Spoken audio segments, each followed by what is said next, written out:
Great. So let's just begin. Hi, good evening, everyone, and welcome to another exciting webinar organized by the Screenwriters Association of India. This time, we have partnered with Netflix to bring to you an in-depth panel discussion on the art and craft of creating memorable and relatable characters for series on streaming services. Now, going by the success and popularity of some of the recent web series favorites, it's clear that it's not just the plot and stories of these series that keep the audiences hooked, but the characters as well. Characters that we root for, characters that capture our imagination, and most importantly, characters that keep us hooked, not just from episode to episode, but sometimes season to season as well.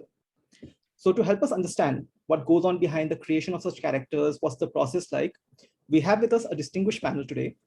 So without further ado, let me begin with a short round of introductions of our speakers for the day. First and foremost, we have with us Tanya Bami. She's the Director of International Originals at Netflix India. And having joined Netflix in 2019, she leads the unscripted series pod in India. And she's obviously a seasoned entertainment professional. She's had over 21 years of experience, which includes working with premier networks like MTV, BBC, Star Plus, and Z. Tanya was also instrumental in setting up the original series vertical at Voot. Thank you so much for joining us today, Tanya. It's great to have you on board. Thank you. Next up, we have with us Dhruv Sehgal. He's an actor, writer, and director who is better known for his work in Netflix India's Little Things, where he portrays the lead role, and he's also the creator and writer of the series. Besides this, he's also acted in many comedy sketches over the years for Filter Copy and Dice Media. Thank you so much for joining us today, Dhruv. Great to have you on board. And of course, we have with us Nandini Gupta, who's a writer with an impressive line of work, especially in the world of web series and OTT shows. Her popular works include Masaba Masaba, Trip, RejctX, and she's currently working on Netflix romantic comedy series, Mismatched, the second season. Also, and of course, we have with us Punit Batra. He's a writer and actor, and he's known for the upcoming second season of Kota Factory on Netflix, and as well as many popular shows such as Operation MBBS, Galti Se Mistake, and Office versus Office. Thank you guys for joining us. It's great to have you on board. And of course, last but in no way the least, we have our moderator for the evening, Pooja Talwar. Now, Pooja is the executive editor at the lifestyle and entertainment section of Good Times. She has been part of the entertainment industry for over 26 years, which includes reporting and documenting major film and entertainment related news and covering international festivals such as IFA and Cannes. She was awarded the Indian Telly Award for her documentary Provoked in 2008, which charted the real-to-real-life story of Kiranjit Ahluwalia. And of course, she's a content creator and writer as well. Thank you so much for joining us today, Pooja. Thank you. My pleasure. Yeah. So without further ado, let's start with the session. Pooja, the floor is yours. All the best, everyone. Thank you so much, Debashish. So, as they say, I stalk fictional characters. Like, for me, it's the stories that you weave, it's the characters you create. And I think I'm not going to let out my age now, but over the years and decades I've spent on this earth, I've only stalked fictional characters because I've been in love with the characters, never with the actor who's portrayed them, but I just keep imagining the character. So I'll come to Dhruv. First, I'll start with you. You created two household names with Dhruv and Kavya. People saw them in Little Things and actually thought it was their own life playing out. There was such resonance. Now you are Dhruv, you write also, and you're playing Dhruv also. Was there some part of you in Dhruv that you created? And what do you think made Dhruv such a household name that maybe every girl who thought she was Kavya was looking out for the Dhruv in her partner? Well, didn't start writing with a question like that in my head. But what we were trying to do in the first season, at least, were intentionally trying to create characters which were relatable. And by that, I mean, the kind of conflict that they're going through shouldn't seem inaccessible, should seem accessible. That typical working crowd of Bombay, Hyderabad, Delhi, Gurgaon, Bangalore. We wanted to kind of we wanted our characters to resonate with that crowd. So it was just stories of two people in who are around 25, 26, what kind of things that they would go to, the kind of things that they feel towards their friends, towards each other as lovers, and the relationship with themselves. So it was fairly crafted, the idea of making them accessible. But once the first season was over, that's when we became more and more specific. Um, and once we were trying for these characters to become a little more specific, they may have had less relatability factor than the first season, but they had a little more of the truth, or because they were just, they were having such real experiences that some people were able to relate with them and some were not. But those who were able to relate with them, they were like, this is just my story. Yeah. Because we stopped thinking of them that, they need to appeal to everyone.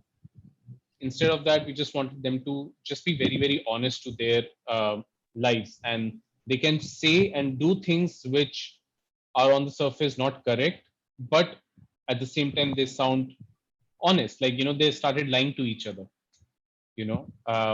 so we were just interested in this age group of 24 all the way till 28, 29, and the metro crowd, and what they were going through. So we just picked on couple of, not couple, we just, we try to understand the psyche of the Indian urban youth, and we try to kind of portray that in a fairly interesting and what I would like to say, fairly in a manner which was unique to the particular show. Are you anything like Dhruv? I mean, what I say is that I'm 50% like him, 50% like her, because the kind of things that he's going through, or even she's going through, the parents are aging, not being able to connect with your old friends, and suddenly realizing that a friend of yours from childhood has just passed away, and what you feel and what you not feel is something that a lot of people are also going through, particularly in my age group. So I would say the issues that he's going through, I'm a lot like, my issues are similar, but maybe the way I deal with them is slightly different, So that's what I say. Like, I can understand where he's coming from, but maybe I don't agree with him all the time. Interesting. So now moving on to Nandini. So we had Masaba, and then you gave us Mismatched as well. Masaba, absolutely different, but there was a resonance. There were real life people, and you did portray how this mother and daughter had same issues that any other mother-daughter were having in their lives. Then on the other hand, you gave Mismatched, like Dimple could have been me way back in college. But with Rohit Saraf's character, you turned him into a national crush. So, I mean, every woman actually thinks that he is the man from Mismatched. So tell us a bit about when you created this character. Was someone, like when you created, say, Rohit Saraf's character, did you anticipate that this man would now become like the poster boy of every teenage 20-something girl's life, So what was that? What went into the making of these characters, and was Dimple anything like you or no? So just to specify it, I joined in second season. So I got handed over these characters on a platter, and they're all based on this book characters, Sandhya Menon's book, When Dimple Met Rishi. So they were characters that already existed. Our job was to make them feel more relatable, like Dhruv said, and more lifelike. And the thing is, even when I watched the show the first time, I joined in the second season as a fan. So it was, for me, I was just writing fan fiction. And I think any character, when they can live beyond the screen and live in your imagination, that's when you created a successful character. So it doesn't matter what the script says or what the episodes are like. He lives on, in your dreams, in your fantasies, and that's a very successful character. Now the thing is, with Masaba and Nina ji, they are already act like people who exist, and they just gave us a lot of fodder, and we used our own experiences, as very silly 30-year-old women, sitting in a living room, figuring it out, like over some beers, like what's funny, what's not. We thought these jokes are only funny to us, but we created a character from our own experiences and their experiences, and it suddenly became something a lot of women could relate to, and a lot of men too, apparently. But with Mismatched, especially with Rohit, I think it's not just the character. I mean, yes, like Ghazal and her team like did a lot with the character, and it's a very hard to believe character, because he's a, you know, he's an ideal chocolate boy, you know, and he wants to get married and all of that. Like, how do you make a character like that believable and relatable? He's 18 years old. He's asking his grandmother, "Mujhko shadi karwa do," you know, and that's very weird. How do you bring a character like that to life? So they did their best, you know, to make it as real as possible. And then Rohit, I think, took it a level up and made the character his own, which is why people are absolutely in love with him. But yeah, it works, you know, both ways. It's all their efforts put together that created this character. Not to take away anything from the actors, you know, like I think we just give them a blueprint and then they do something amazing with it, just like the directors do as well. And we do take ourselves seriously, but not that seriously as writers. But yeah, and as far as Dimple is concerned, was I like her? Maybe a slightly more tempered down version of her. I was more of a wallflower. But yeah, she's a more of a firecracker. But I know many women like her. I think all my best friends are like Dimple. You know? No, but coming on to season 2, like, you know, these characters have already been etched out. They are another writer's, what you would say, their story, their characters, their work of. And when you come on, you have to maintain that tempo of the character so that the character does not have a fall from grace. Because sometimes you may just like, let me tweak this around, you know, let me turn this around. What was that? Was that challenging for you, or did you? So we had an amazing writer's room, you know, where we like delved into like layers of the character, and we all talked about it, and we all loved what was already there without changing the essential DNA of those characters. We wanted to give them a little more depth.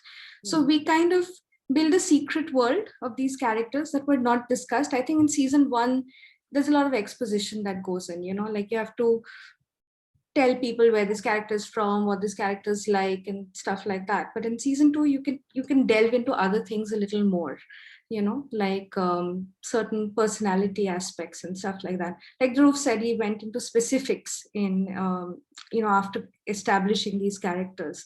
So we could do the same thing, I think. And it was fun. It was a lot of fun. Absolutely. Yeah. Coming to Punit, like we are all awaiting Kota Factory. And उसका जो premise है ना, वो मैं जरा थोड़ा resonate कर सकती हूँ, बिकॉज मैंने कॉलेज के बाद राव ट्यूटोरियल्स में बहुत पैसे खर्च किए थे और बहुत टाइम बर्बाद तो नहीं किया था। वो सिविल सर्विसेज में नहीं हुआ मेरा प्रीलिम्स में, और आप देखो मैं कहाँ जर्नलिज्म में आ गई। But I can feel, you know, coaching classes आप जाओ सुबह सुबह, लाइक दिल्ली में अब आजकल तो नहीं है, कोचिंग क्लासेस में बस भीड़ पड़ी हुई है। कोई ओलंपियाड, कोई नीट के लिए बैठ रहा है, कोई IIT के लिए बैठ रहा है। सो when you created, when your storylines have this similar resonance, कुछ आपकी जिंदगी से या आपने देखा था किसी को ऐसे इन कोचिंग क्लासेस में स्ट्रगल करते हुए, कैरेक्टर क्या आपने बनाया, क्या वो आपकी ही जिंदगी से आप उसे लाए? See, it's always slightly easier if you have lived that relationship or that kind of a life. So the writers' room was all engineers. Like I had my days when I was preparing for IIT exams. So yeah, it's a relatable thing. And see, the point, while we wanted to create this show, we didn't want that only those who prepared for IIT should relate to it.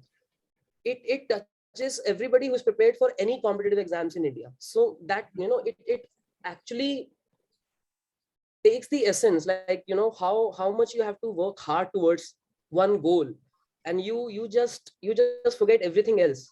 So I believe that we intended to touch everyone who has in their life, you know, at any point of time prepared for any competitive exam, be it NEET, be it UPSC, be it any bank PO, anything. So for that, I mean, I would say IIT was the backdrop preparing for IIT. And another important character is the Kota city, because that is the hub and the kind of there is a dialogue in season 1, Kota mahal deta hai. So that is so hard hitting for me. Kota actually mein mahal deta hai. You it's like everywhere, it's a sea of students preparing for IIT, and every kind of a student is there. And in the writer's room, Saurabh Khanna, he was in Kota. Arunab Kumar was in Kota. I was not in Kota, but I was in Delhi, but I did prepare for IIT exams and I did go through that struggle. And I mean, I eventually became an engineer, but not from IIT, probably because I was not in Kota. But yeah, it does come from, personal experiences. A lot of it comes from personal experiences. And there's another thing, like while you create a character, if you there are two things. Like I think relatable characters is one thing which is a must, but it's not necessarily that everybody will relate to that. For example, Jeetu Bhaiya. But sometimes you need to add a little bit of fantasy also. Like, I never had that kind of teacher. What if I had a teacher like this? Dhruv is relatable, but what if a girl says that my boyfriend is not like Dhruv, but what if I had a boyfriend like Dhruv? Or a guy is saying, well, what if I had a girlfriend? Like that kind of a fantasy, you really have to, it's aspirational also, thoda sa. So that I believe really makes a character more engaging for me. Absolutely. I agree with that. And now coming to the lady who has been driving us, and Tanya, it was always Netflix and chill, but it's got a whole new meaning in the past 20 months, because had it not been for Netflix, and I really have no idea what we would have done with our time in lockdown, and for these content creators for continuously creating content and giving us. So I want to ask you how, and also, the way kind of stories that Netflix has been bringing to us are relatable stories, are stories that happen around us. I think with the advent of the OTT platform, I think the writers also, they would agree, have now got the freedom to express themselves.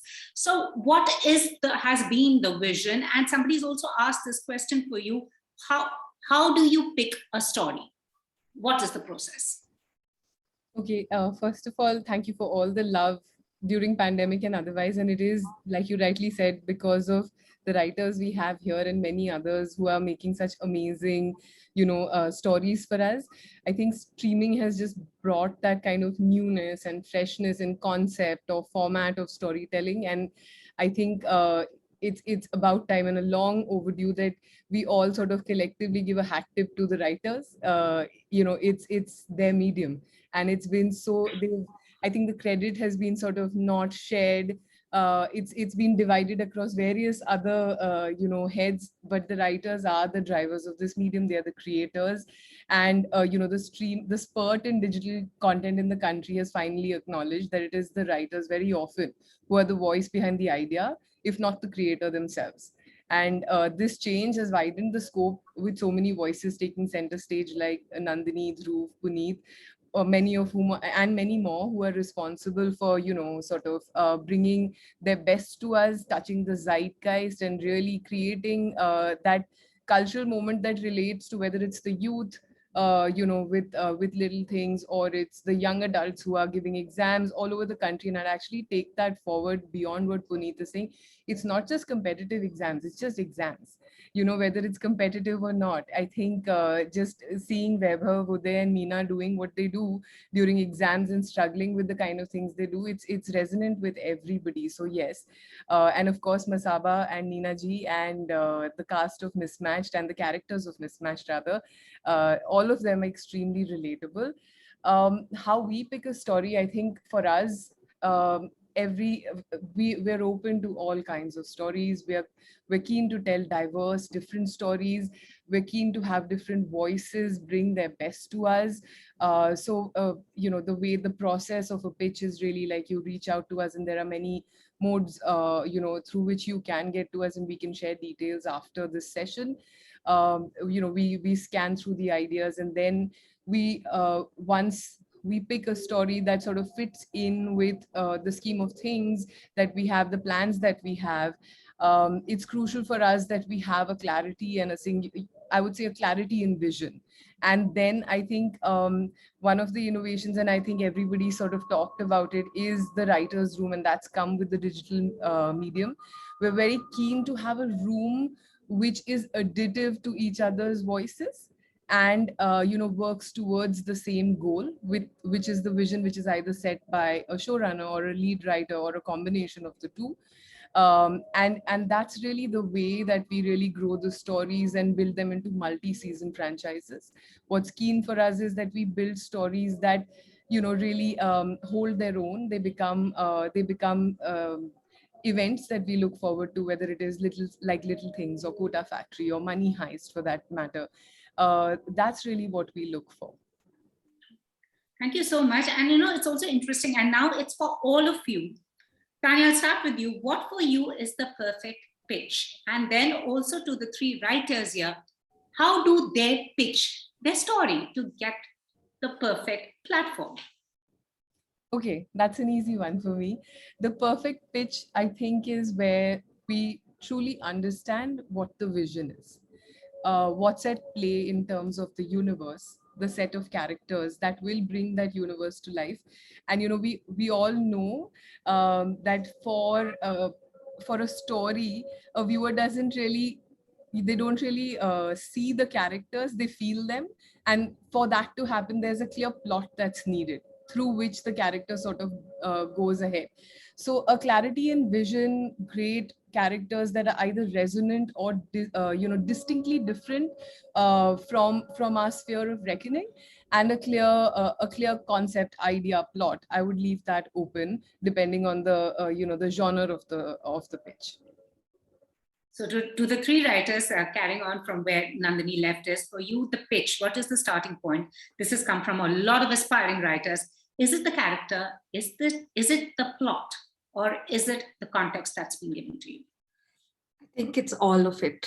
I think we have to be extremely, like she said, clarity is a big part of it. I think even as writers, when you are putting forward ideas, you need to be on the same page. I think writing a lot, writing confusing language, putting in multiple thoughts, that doesn't help. I think you need to be very clear and specific as to what your own vision is, and we all need to be on the same page about it. And that's why we have development rooms. That's why we sit and we fight. And I have a writer's room right now, which we call the fighting room, where we're just fighting, and fighting for our characters, fighting for plot, and all of that. And it's very important to go through that process so that when you present the final pitch, you are presenting it as a united front, and I know, like, people don't like to read dreams and dreams. So, to be concise, to be specific is very important. And yes, to create an excitement, I think that is also important, like to create characters that, as soon as you read about them, you're like, oh, I'm going to remember this guy immediately, I think creating characters like that. I think tropes exist through all genres, like there are tropes for romantic comedies, tropes for thrillers.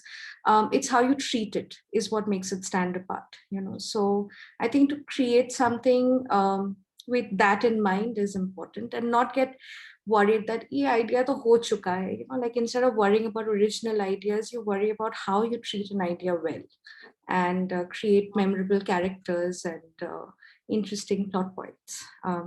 So yeah, all of them. And Dhruv, Punit, आप क्या बोलना चाहेंगे?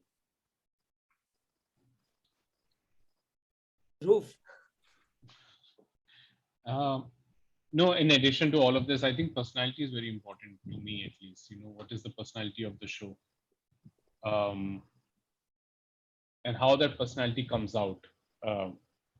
Just by saying that, oh, I want to make a black comedy, and it's about a man who's in the house and he's been dead since God knows how many years, and it revolves around this dead body in the society. It doesn't work, I mean, what is it that you're really trying to say, And it could be it's about degradation, or it could be about, I don't know, how we don't care about a planet, whatever it is. I'm saying, just these amount of layers and the personality that you can bring to the show. Because that's why we like to be friends with certain people, and we don't like to be friends with certain people, They add something to your life. They give you the sense of comfort or discomfort or doubt or encouragement, So yeah, for me, the tone and personality to me are very important. The problem is not that. The problem is that it's a skill to kind of convey personality and tone and mood in a Bible, you know, and to master a Bible is not easy. It's very, very difficult. It's easier to write a good pilot than to create a Bible which is absolutely fantastic. But you spend more time on the Bible, on the pilot, and less time on the world building, you know. So I personally feel that I'm also learning all this. So for me, it's more like a trial and error at this point. Yeah, I think I'm still learning. I mean, I have been very fortunate that I was working with some very good writers, and it's been, most of the time it's subconscious learning, but in certain projects you end up having conscious learning. You actually, it just notes banane hi bache the. It's like, so yeah, I'm still learning. And I think what I believe is that what I have seen when I meet budding writers, they imagine a wonderful story and everything, but when it's time to communicate that idea, it's like a teacher. Having the knowledge is not enough. You need to communicate as well, that you need to make other person understand your intent and everything. So what I understand, that most of the writers, they actually imagine a very nice world, characters, but they fail to communicate. Be it the Bible, be it the pilot episode, be it narrations. And recent times I think narration is a different skill set, and I'm still learning and still trying to master that. So yeah, I believe most of the time people do crack something, but it's most of the time it's in their head. It's difficult to put it on paper, and I still struggle today while writing a screenplay, because I imagine a scene like, wow, sometimes I'm blown away by my own ideas, but when I read what I've written, I feel like, oh, and it happens is that I take a lot of feedback, and that is also it has come later, because initially when it's just been 5 years I started this career, 4 years.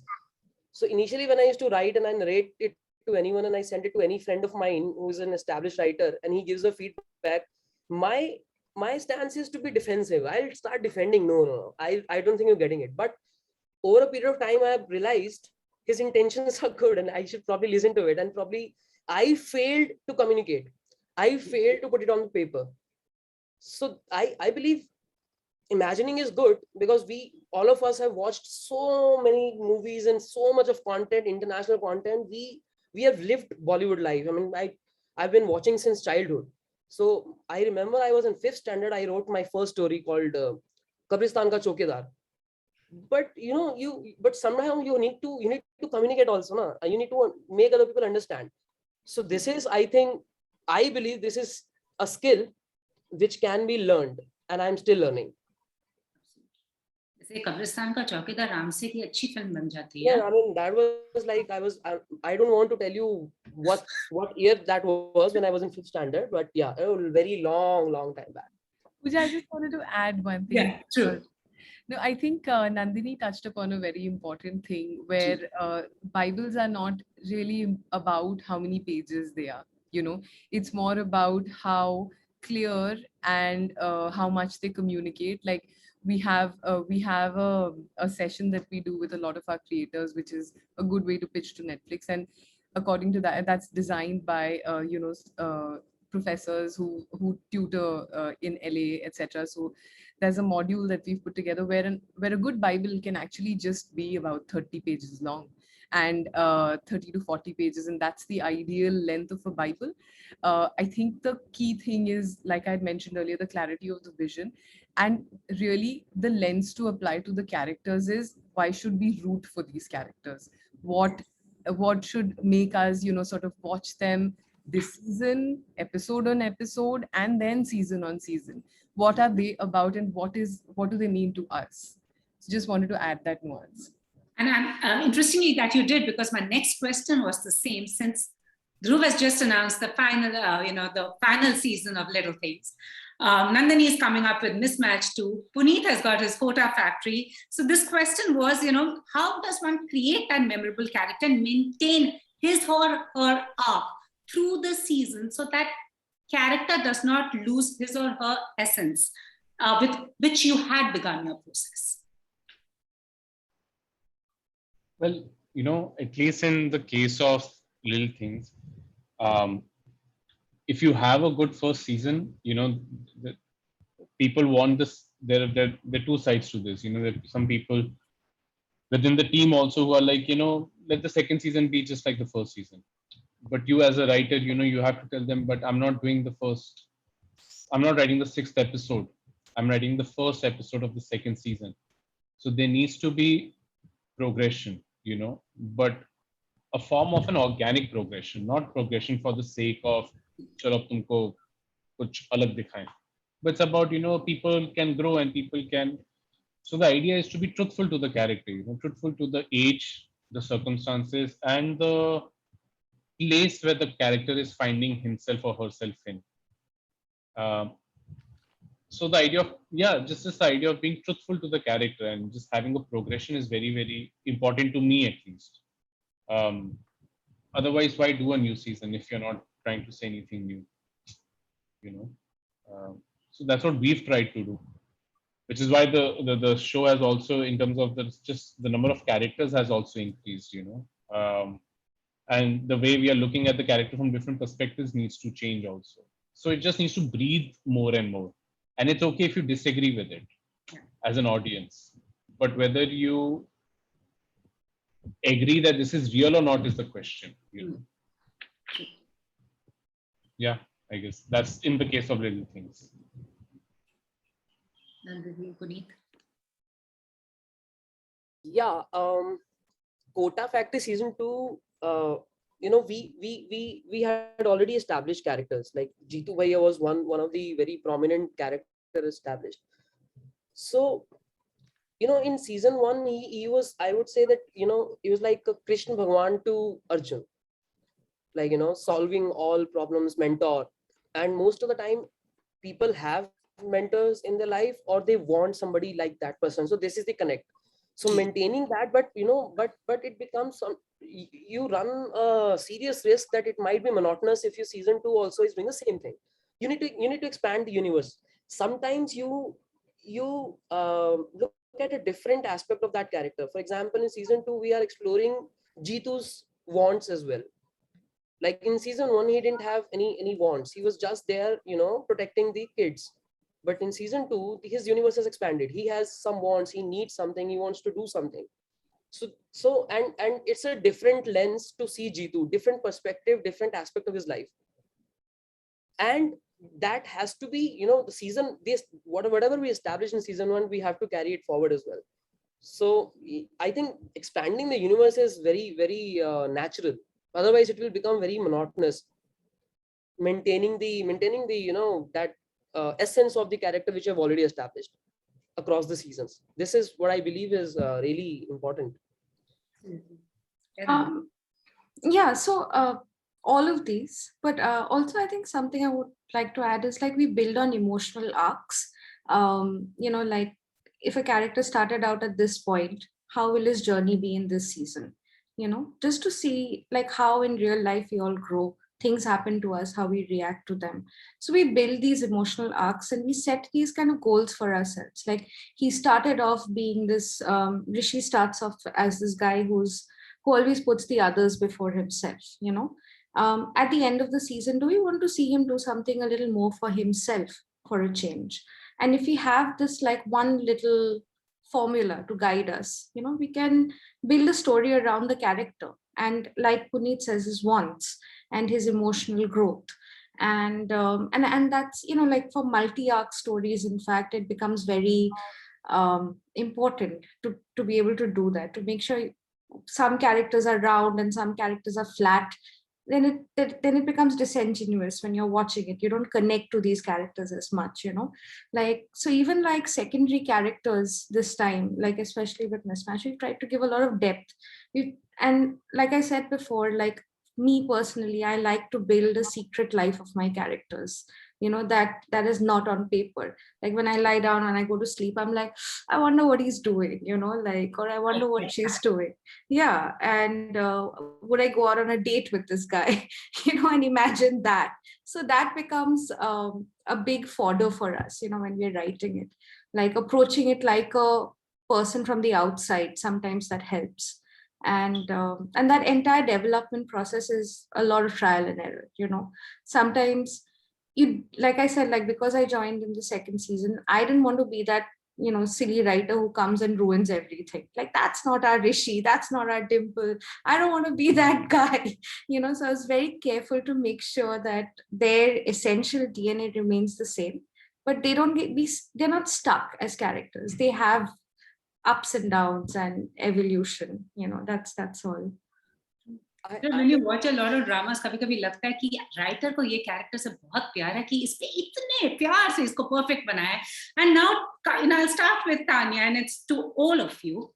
In the last 20 months, we've got mini-series, anthologies, web series, features, and I'm liking, Netflix has also given us many stories that show the female gaze. They're female writers, directors have come in, and also stories of women. But then you also have a Dhruv here who made Kavya.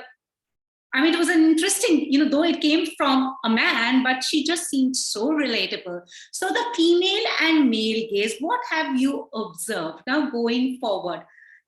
How have the twain met? Is there any difference? Because sometimes, like when we saw, the anthology that you all came up with, Gili Pucci and all those stories, it was a very sensitive male gaze of a feminine story. You would have actually thought it would have been a female writing it. But then and sometimes females also give you one dark character and you wonder, Arey, ye to koi aadmi ne likha hoga, and then you're like, no, it's a woman. So I want to basically ask you all about that, the gaze. I think it's creative freedom, yeah. It's being able to tell the stories that have, that are stories from India that have remained bottled for so long, that I just think they're bubbling up, and it's really who feels how deeply about a topic, a subject, a character. And I think streaming has sort of allowed that. I would say that as an executive, I do see a spurt and a really like growth in the number of pitches which are female forward. So I do think that there are a lot of creators, female creators, who are finding their voice, their character, a story that they wanted to bring forward. I would say a great example from recent times on Netflix is Bombay Begums, where Alankrita and Bornila, really that bevy of like most distinct female characters have come forward. Even is it that only women can write women and men can write men? I actually don't think so. I do feel that maybe you will feel a touch more relatability when there is a female writer or a creator writing a female character. But then again, how can we sort of forget what you mentioned, that where Dhruv is sort of brought to life, not just Kavya, but like if men write these very dreamlike women, the converse is also true, possibly. But in little things, for example, we see a guy who almost feels like, who may inspire many audiences, and what we were chatting about before the session started, to look for their Dhruv, who's honest, who's flawed, who's not really afraid to, accept his flaws, but yet be Kavya's rock. So it applies both ways. I don't think there is a truth to that only female writers or male writers can write for their gender. Absolutely. Writers, what about you? Actually, yeah. sorry. Go No, on. please review first. Yeah, I'll just be very, very short. So actually, the first 2 seasons I wrote by myself. And in the 3rd season, Simran said he was heading Netflix at that time. So she wanted us to have a writer's room. And of course, my initial reaction was like, what's the need of it? Because I've, written it myself. But then the reasons for it, and it makes complete sense. And also then I was like, okay, let me get writers on board who have talents that I don't have. So, we got someone like Nupur who I know is funnier than me. We got someone like Garima who I knew was more sensitive towards the female characters than me. And then I got Abhinandan, who I know has a better idea of structure than me. But there it actually helped to have two female voices in the room, because suddenly from two dudes discussing, yaar isko to aisa kar dete hain, waisa kar dete hain, it was nice to have a female presence who would say that, hold on guys, but why? And like I was saying, that because it's so fresh, all this to me right now, that this act of learning is so long, that for me it was the first time when I started to question my thoughts. Why am I making her do this? Why can't she do that? So when you have a diverse room, then you have this idea of diversity of ideas. So it so happened that now anytime, even if I'm writing a male character, I'll get a female on board.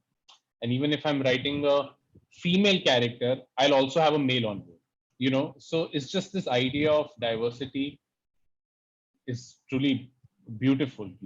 And yes, men can write great. My most favorite male characters are from this show called Girls, which is written by a woman, Lena Dunham, and her co-writers. But yeah, just to be open is good, open to different voices and opinions. So yeah. I totally agree with Dhruv. Like having a female writer's voice in the room, it really helps. But while creating a character, if you have a reference point, it helps. For example, I was writing a female character and I based her on my sister. Yeah. And my sister is she plays the role of my best friend also. So I think I know her. But after a period of time, I realized this is how I see my sister. There may be some layers which even I don't know. So and that's because it writing a female characters, I really need to have a reference point. Otherwise, I feel a little like, I don't know, creating a female character out of thin air is very difficult for me. So I totally agree with Dhruv. If there is a female writer in the room, I rely so much on that writer for female dialogues. Because yeah, I mean, there have been scenarios that I wrote the episode and I was not sure about a particular dialogue, whether she'll say that or not, or is it okay to say that. So I had to discuss that. I mean, it really helps to have a female voice in the room. It puts us in the right space, I think. And Nandini, as I say, female writers give us the perfect men and they make the women so real, They'll be a little messy, they'll be a little messed up, but those men just seem to be perfect, a figment of our imagination who don't exist. No. No, not at all. I actually have like a lot of conflicting feelings about this, the female writer in the room, or the elephant in the room. It's like, it's like, I don't want to fulfill that quota, ek female writer chahiye, re bula lo, treat me as a writer first and foremost. And it's 2021. Men who are writing, I would expect them to be a little more woke and aware. You don't need a female to school you. You should know some of these things yourself, and you should aspire to know some of these things yourself. And we live in a very, very patriarchal society. There's no two ways about it.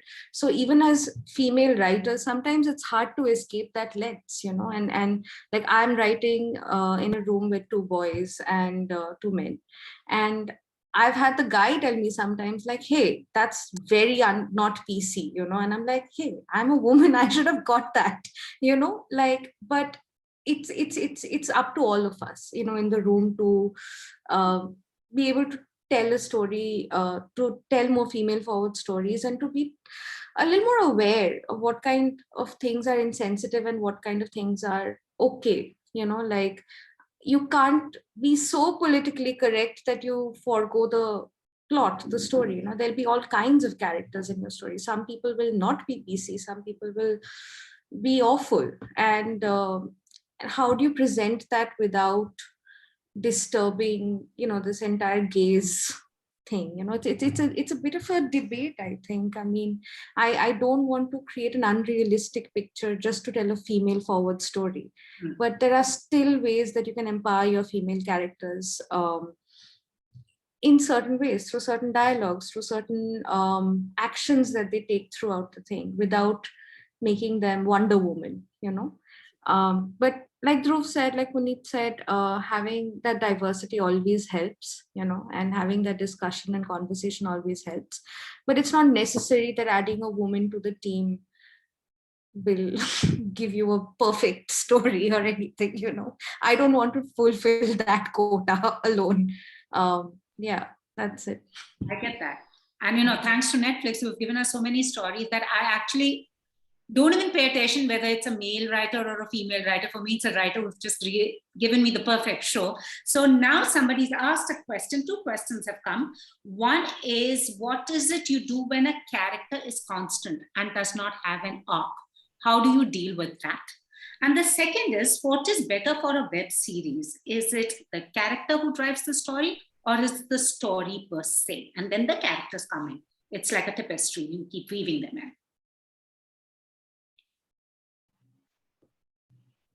I think story has a little more importance than characters, because story tells me that what characters are required, needed, who should be the primary character. For me, story comes first and then characters as per required. But yeah, I would say a real story is not the plot. I read this somewhere, can't place where, but how the characters unfold within it. So I don't know how to separate the two.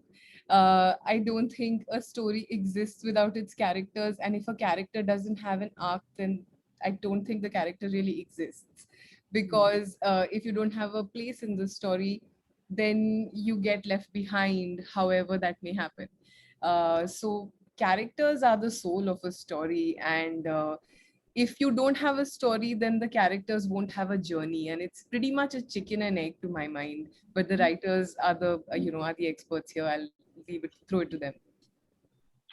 I get what you're saying, but sometimes it happens both ways. Sometimes you have a character and you build a story around that character. Sometimes that happens, but eventually एक सवाल आता ना, कहना क्या चाहते हो? तो वो we need to have an answer to that first. For me, this is how it works. Like, I need to know at least A to B. कहना क्या है, कैसे जाना है. Then because it has happened a lot of time that I had a story and a few characters were there, but we could add more characters to add flavors to it, and it helped. I mean, this is how I function. But yeah, you're right. Characters are really important. But for me, story has to be a little more. It drives me that what characters, what kind of character, what new characters, which character should leave. This guides me. And having a flat character, I don't think then it's we should call that role as a character. It's bland. It has to have a track. It has to say something. It has to take the story forward. Yeah. I've always looked at stories as questions. Of course, it depends from project to project. Where little things, it's not very story dependent, it's very character dependent. But then you have other shows where the story is actually the question and the character is supposed to just respond to that, So your film, I don't know, like Lagan is about being an underdog and how each character is just responding to that situation. There's a cheat who kind of turns.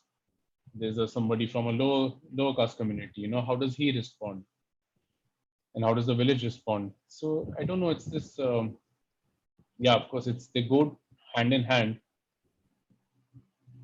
But you also, sometimes when the character is doing too much and the story is not doing much, you also realize that it's zyada hoga. And sometimes the story is doing too much and the character is not doing anything, you're like, this is pointless. So that constant tennis needs to happen. Yeah. I mentioned this before. I think all stories are based on tropes, all of them. There is, since Greek literature, there's always a structure. There are many structures, and you choose this, choose that, and a story forms itself. It's brought to life by characters and the decisions they make. And, it's like, just imagine a wonderful story, a sumptuous story with very 2D characters. Who's going to watch that? There's no fun, So characters and both have to be important. But I feel characters, you can still watch something with just characters who are interesting, but you can't watch a story with bland characters. You won't, I mean, you can, but it's a waste of time, I feel. So look at the 3 shows here, right? Like between Little Things, Masaba, and Kota Factory. I don't know how you're separating the story from the characters. They're all so intrinsically linked that, I just feel like each of them, what are they defined by? Is Masaba defined by her journey in fashion or by Masaba, as the show? Is Kota defined by Jeetu and Vaibhav and, what they are, or their struggle in exams? And similarly for so it's an amalgamation, a beautiful folding in of the two. Yeah. And as far as characters not having an arc, I think they're just background scenery. That's it. Who doesn't have an arc? Just kill that character. If a character doesn't have an arc, no one's going to miss that character. Yeah. Just Yeah. true. Somebody has also asked, this question was earlier before we started the webinar when the questions came in. What are the hacks? This is to the writers. What are the hacks to create layers and nuances? How much does also a writer put herself or himself in the character he or she is creating?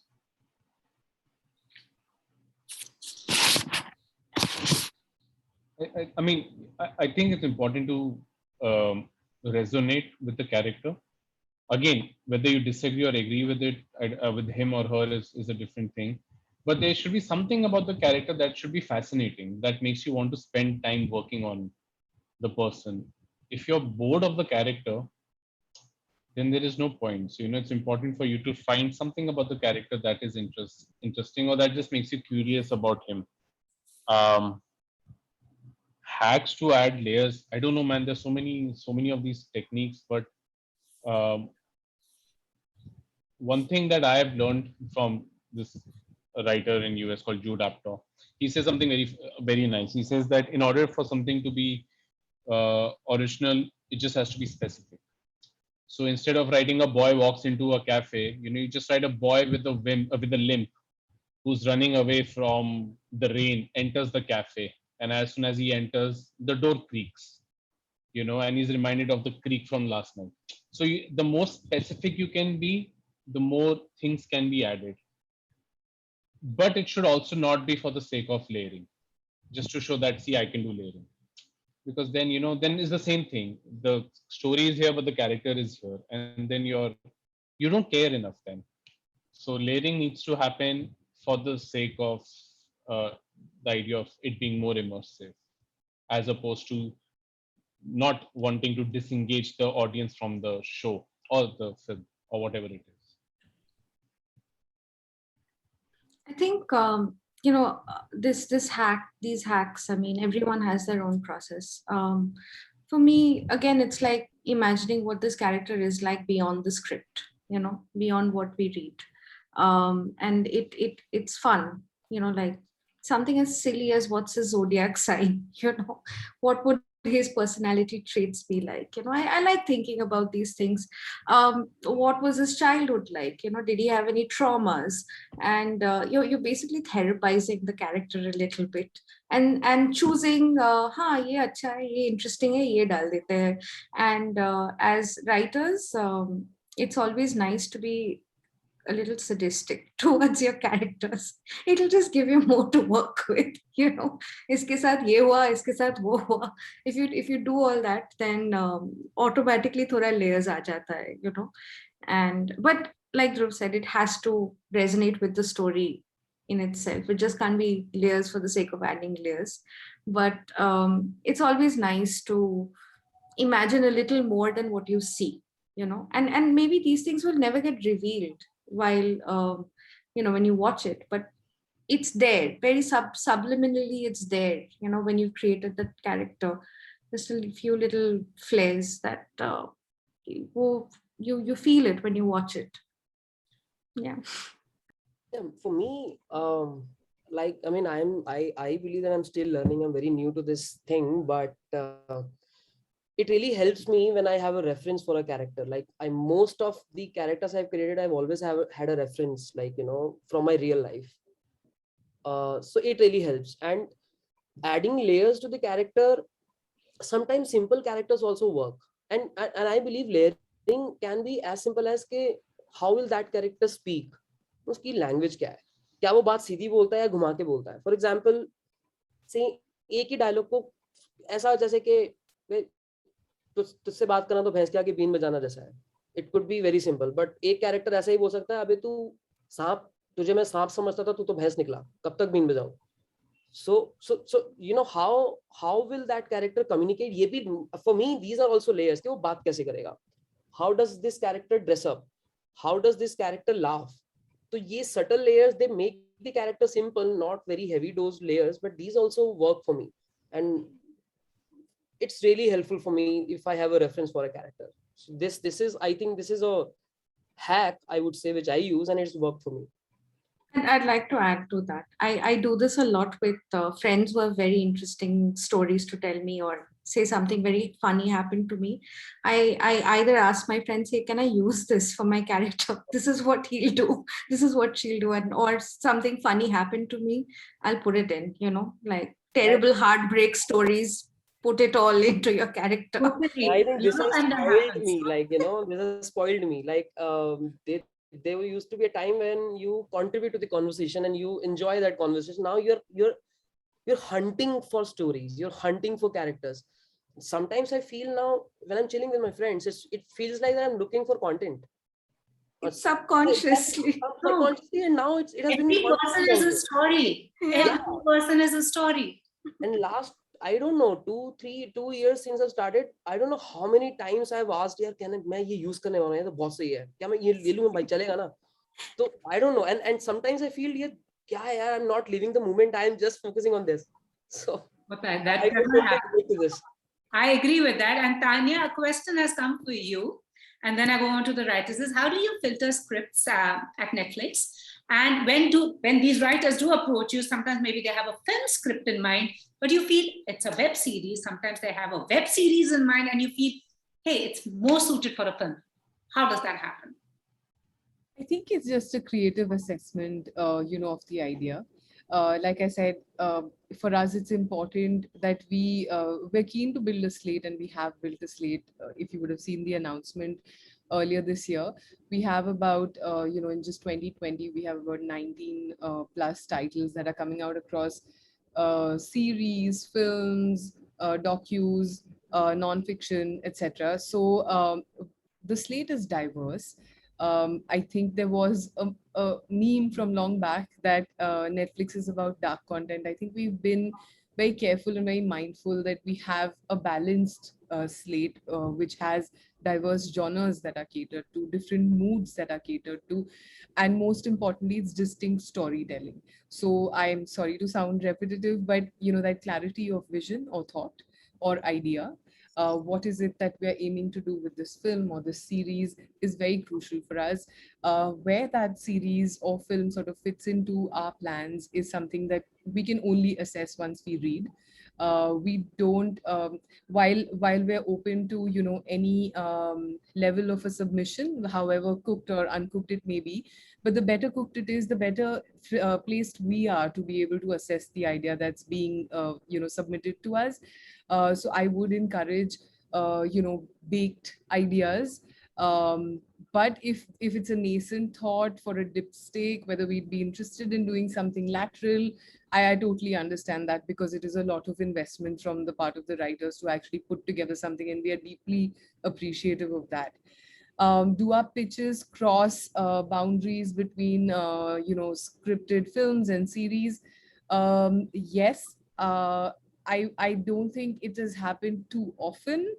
We haven't found ourselves perhaps in that situation, but I'd say as creative execs, we're not really close to any possibilities. We're really open, and we're really encouraging of, you know, any scripts coming from anybody or ideas coming from anybody. We have a lot of new voices that we are working with, and we're very glad to sort of really have diversified the market to work with the, you know, talent who's experienced in Indian cinema or television, or new voices that are coming to us with their fresh ideas. We're really quite wide open for anything that comes our way. And writers, for you, I mean, just what Tanya was saying is, people have asked, are we ready for an AI character? And how would you explain a character arc vis-a-vis the plot. I'm sorry, I didn't quite get that. I said to the writers, I mean, from what you were saying is, are we ready for an AI character in our stories? And how do you explain the plot arc vis-a-vis the character arc? What is most challenging for them? I mean, what kind of AI character are we looking at? Like, the other day I was reading, there was a person who apparently was an AI character has become an influencer on Instagram. I mean, somebody said this is a meme account, and people, I don't know what's happening into the world, because I don't know what's real and what is unreal. There's a film called Ex Machina, yeah, with Oscar Isaac and I forget the woman's name. Anyway, yeah, where it's basically where this AI character has a mind of her own, starts getting a mind of her own, which is what like the show Westworld is like, where the AI characters start getting a conscience, and they're used as, like just androids, but then they start having feelings. So I am a little scared by this question because I don't really care about an AI actor. AI has a bigger implications in our in the global scenario. Yeah, you can program an AI android to act and perform. Sure, why not? That could happen, but I don't know if that's exactly what was being asked, but yeah, it can happen. Yeah, that's what I have to say about that. I'm just scared by this question. So am I. And Dhruv and Punit, plot arc vis-a-vis the character arc, how do you approach it? Yeah, they have to run parallelly, or they have to, sort of be at crossroads. It's this sounds like, but it's all about objective and obstacles, right? For the character, like what is the objective of the character and what are the obstacles? So your obstacles predominantly come under your character plot, not always, but not in your arc plot. But I mean, it sounds like writing class as such. But hey, you have your character arc, you have your plot arc. Sometimes you think the character is winning, but the plot has different plans for it. Sometimes the plot seems easy, but the character is making his or her own life more difficult because there is emotional trauma that he's not able to come through. It's just, again, it's not about, Zadie Smith says, is that it's not about trying to be experimental, it's trying to be honest and truthful. So whatever gets you to the point of your main film, which is not the plot, but it is what is it that you're really, really trying to say? What is the thematic essence? What is the core meaning? Or what is the core question that you're trying to ask? And you have that question, and how do you say it in the most interesting manner, And these are all devices, be it plot, be it character, be it setting, be it mood, be it anything. But it's what you're investigating as a writer. And usually the crime scene is life. And how do you approach it, So these are all just tools, I guess. Yeah, I think, yeah, both move parallelly. It's like plot line will not move forward if your character arc is not moving ahead. It's just, I just don't see it as two different things. I get it that we have to, there is a character arc and there is a story arc, but I don't know how are they separate. Matlab, character will take forward the plot, so they are part of that plot. So I just think that it's very complementing each other. I can't just see them separate things. Sometimes after writing the story and these episodes, after that I am figuring out, oh, this character had this journey. I didn't even think of that. So it has also happened. So for me, it moves parallel. And sorry. AI, sorry. No, continue. No, I was talking about that AI character. I believe it's a difficult topic. You need to, like I told you, like you can write which you have lived or which you have seen, which you have felt. AI is very tricky. For example, I don't know how we need to study about it. like there was once there was a discussion like about sitcoms. So I felt Friends is I love Friends and I love Big Bang Theory, but I believe writing Big Bang Theory is a bit difficult because it involves a lot of science and a lot of research and a lot of I don't know. Really need to be a scientist to write some kind of jokes like that. So AI is very difficult topic. It's not just I don't know. It's very difficult. If you ask me to write an AI character, I'll be like, I need to study. I need to go back to my college first. I'd rather see real characters. Yeah, the more relatable. AI characters neither. Anyways, we are hooked onto the screen. But now it's a question for all four of you. What is the advice that you have for new writers who are trying to become a part of the writer's room? And how does one approach the industry in its initial days? Yeah, one thing that has worked for me, and this is an advice that a senior of mine gave me.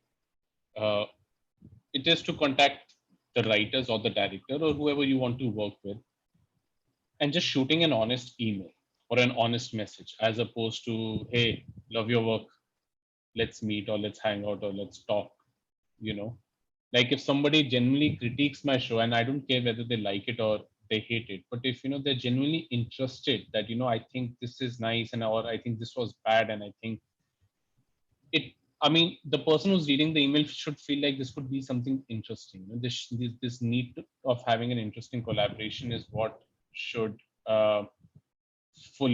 what should be fulfilled in your conversation, and not because it should be interesting to me, but it should be interesting to you as well.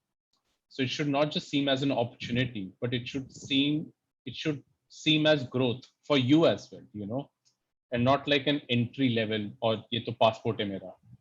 After 2 years of working on something that I hate, I will work on something that I love. That should not, if you can afford that privilege, that should not be the idea. Because, yeah, so the question should not be how do I enter the industry, but should be like, how do I grow? How do I become better as a writer or as a creator in the industry? Maybe you don't even have to work with a writer for that. Maybe you just work with an art director and you just learn something new. But it should be more about growth, I guess. I think just to add to what Dhruv said, I mean, I got really lucky myself. I did 10,000 other things before being a writer. I was an AD, I was a producer, I was an editor, I was doing graphics, I was doing 10,000 different things till I found writing. And the one thing I know about writing is it's the thing I like doing the most. And I've always written, like maybe not Kabristan ki Chaukidar, but similar things, writing has always been in my life, and I've enjoyed it. And unwittingly, I would always write, I would always write. And so when it just came to me, very lucky, I have a friend who is a director and wanted to make something and said, hey, will you write with me? I said, yeah, sure. And the reason she knows that I can write is because I used to keep sending her my stories, not to make them into anything. They were just like little prose pieces, like kind of random things that I used to write, not with the intention of becoming a writer, but it was just a matter of luck. But the one thing that is very important is that you have to be really hungry for it. I just don't think you should be a writer because, well, it's a cool thing to do, because you have no life as a writer. It's like it's not great. So why do you want to do it? Especially initially, you hardly get paid. And no one recognizes you. I mean, it's great that we have a seminar and a panel today with writers, but it's hard. It's a hard life, so you have to be really hungry and you have to be ready for a lot of setbacks and enjoy the process and work with people you really like. I mean, collaborate. Don't wait for someone to give you an opportunity. Just make your own things. You have a phone, camera, or whatever, just make things, for yourself and just have fun with creating things. And if you're lucky enough, you'll get a break. And approaching people, asking them for jobs, more often than not, you get ignored. Not because they don't like you or anything. It's just that it doesn't happen. It's a matter of luck. So be prepared for a lot of disappointments and a lot of rejections, not a lot of unanswered emails. Even the most heartfelt ones will get ignored. So yeah, just keep at it and keep making things. Don't wait for anyone to give you something. Just be hungry and keep making stuff. Yeah. Nandini बोल रही थी, but it felt like it's me. It's सबकी कहानी है. it's so true. I mean, I feel I'm privileged and I've been lucky. Sheer luck. I never intended to become a writer. In fact, I mean, I was an actor since my college days, and I had a knack of storytelling. I've done a lot of theater, and I've written some theater plays as well because I loved narrating stories. I love to narrate. So just being an actor, like at home and everywhere. It's just that, and then it became secondary, and I went into that corporate life. I worked with an organization, multiple organizations for 10 years. So in 2016, I just been lucky. I had friends, they were writing something and they knew that I am like dramebaz aadmi hai, isko lete hain, thoda machayega. So it was like I've just been lucky. And I totally relate with Nandini, and it's very hard. And in 2016, this was the first time I saw a screenplay writing tool or software. I was like, whoa, we don't write it on Word. So that was shocking. And now it's hard pitching your stories and getting it approved. It's very hard. And yeah, I totally relate to what Nandini is saying. I remember one of my writer friends said that writing is all about rewriting. And I was in shock for 3 days. What? Writing is all about rewriting? What are you saying? No. When I know drafts after drafts and feedback after feedback, it's hard. And I've been lucky and privileged. I saw Tanya smile when you said writing and rewriting, because she's the one who gets a whole lot of emails from people. Yeah. She's cleared it that you need No. to have clarity of thought. No, my heart is actually going out, and I just want to sort of add the slightly optimistic, perhaps a little simplistic, sort of angle to this discussion, is that I will say that this is the era of the writer. And I do think that, yes, I totally echo that, Nandini. I feel like it's really, for us, writers are our superstars. Writers are the people who are bringing us everything that everyone is saying that they consume during the lockdown or after, or stuff, series and films that we're looking to really be proud about. So it is about the writers. I do feel we're at a very, very exciting stage where it isn't being the slightly patriarchal and hierarchical industry in the past. I feel those boundaries are being blurred.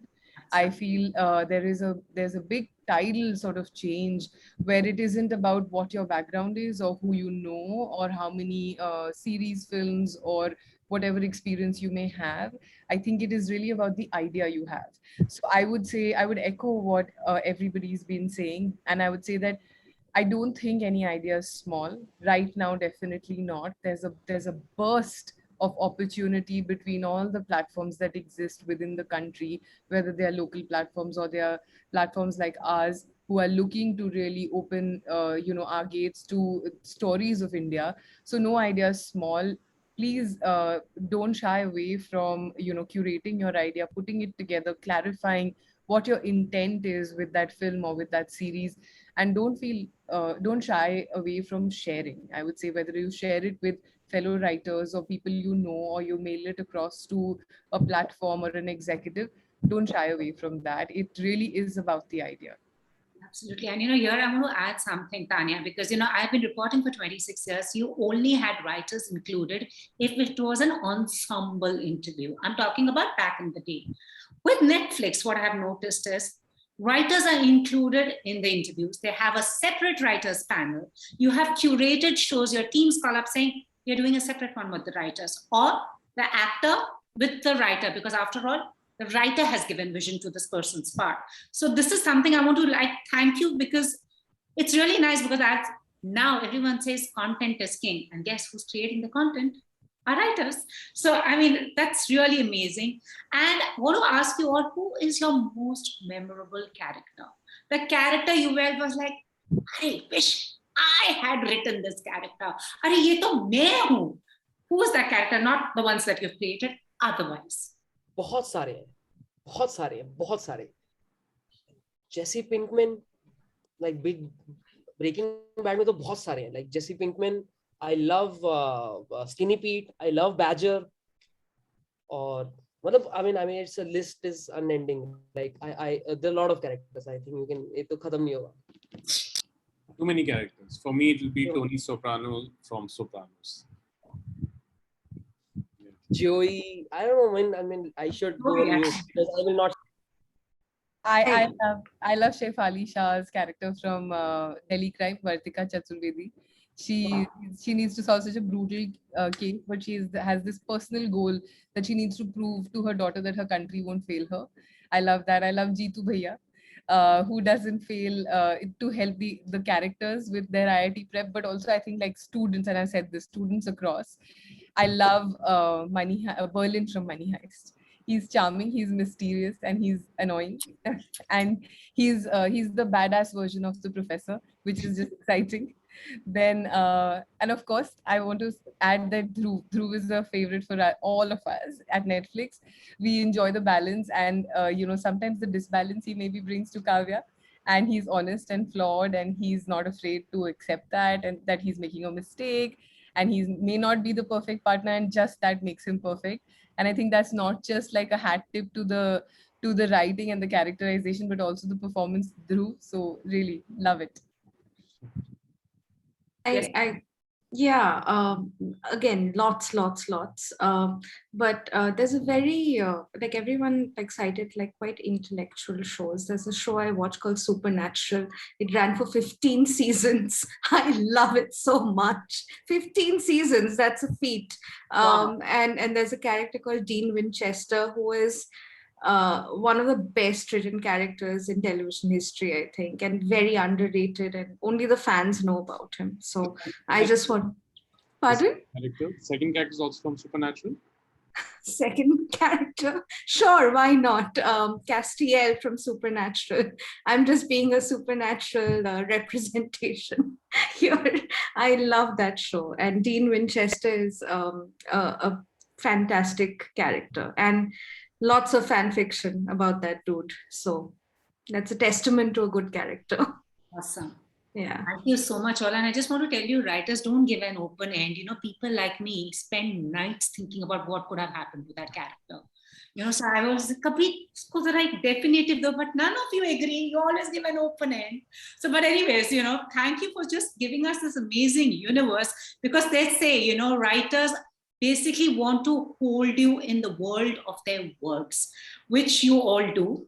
So thank you, Tanya. Thank you, Punit, Dhruv, and Nandini. Because if it hadn't been for all of you, I have no clue how we would have spent those last 20 months. So keep it going. And I guess the artist community should get the Nobel Prize for creating and giving us content. So thank you so much. And yes, maybe I should also try writing. Yeah, I mean, you've encouraged me. You all, 2-3 words, and maybe I'll say take also some tips. Tanya, maybe I'll also pitch a story someday. Please do. Would love to. The new world is very exciting. Thank you so much. Thank you so much. Thank you to our wonderful writers, and thank you, Pooja. Thank you. Thank you so much, everyone. It was a lovely discussion. And on behalf of SWA, we really appreciate you guys taking out the time to be here with us. And for those of our members who are still online, we have a Facebook recording on our social media pages as well as our YouTube pages, so you can check it out there. Thank you so much, Tanya, Nandini, Dhruv, Puneet, and Pooja. We hope for many more future associations with you guys. Thank you so much. Absolutely. And thank you so much. All the very best for the seasons coming. Looking forward to it. Absolutely. Thank Bye. you. Bye. Thank you. Guys. Bye.